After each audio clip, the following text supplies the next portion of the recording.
અમદાવાદમાં 12 જૂનના રોજ થયેલી હવાઈ દુર્ઘટના બાદ હવે ગુજરાતીઓ એર ઇન્ડિયાની ફ્લાઇટમાં ટ્રાવેલ કરવાથી જ ડર અનુભવી રહ્યા છે. આ જ કારણે ઘણા અમદાવાદીઓએ એર ઇન્ડિયાની ટિકિટ કેન્સલ પણ કરાવી દીધી છે. અમદાવાદ મિરરના એક રિપોર્ટ અનુસાર ટ્રાવેલ એજન્ટ્સનું કહેવું છે કે આ ગોઝારી દુર્ઘટનાથી લોકો ખૂબ જ ડરેલા છે અને તેને લીધે લગભગ 50% જેટલું બુકિંગ કેન્સલ પણ થઈ ગયું છે.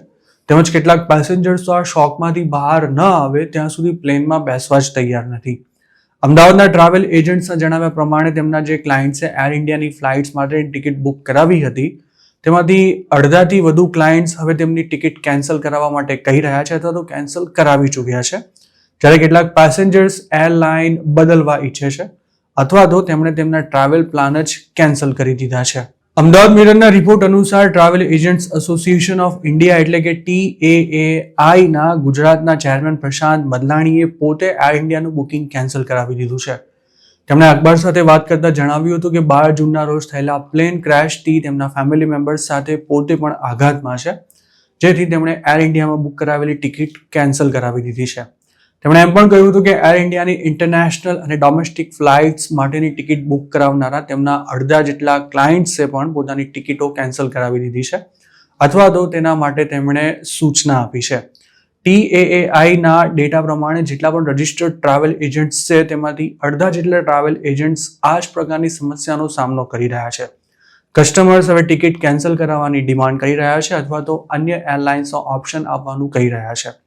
Gujarat chamber of commerce and ઇન્ડસ્ટ્રીમાં ટ્રાવેલ એન્ડ ટુરિઝમ કમિટીના ચેરમેન સંજીવ છાજરે અમદાવાદ મિરરને જણાવ્યું હતું કે હાલમાં લોકો એર ઇન્ડિયાની ફ્લાઇટમાં ટ્રાવેલ કરવા તૈયાર નથી, જેથી ટિકિટ કેન્સલેશનનું પ્રમાણ વધી ગયું છે.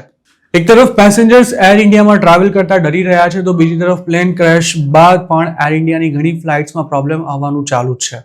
સોમવારે હોંગકોંગથી દિલ્હી જવા નીકળેલી એર ઇન્ડિયાની ફ્લાઇટને ટેક ઓફના 1 કલાક બાદ ફરી હોંગકોંગ લાવવામાં આવી હતી.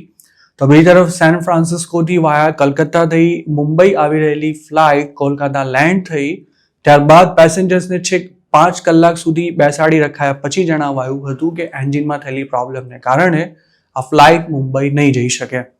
આ ઉપરાંત ક્રેશ બાદ અમદાવાદ લંડન વચ્ચે સોમવારથી ફરી શરૂ કરાયેલી એર ઇન્ડિયાની ફ્લાઇટને પણ મંગળવારે ટેકનિકલ ક્ષતિનું કારણ આપી કેન્સલ કરી દેવામાં આવી હતી. એર ઇન્ડિયા એક્સપ્રેસની દુબઈથી જયપુર આવી રહેલી ફ્લાઇટમાં પણ પેસેન્જર્સને 5 કલાક સુધી એસી ચલાવ્યા વિના જ બેસાડી રખાતા જોરદાર હોબાળો પણ થયો હતો.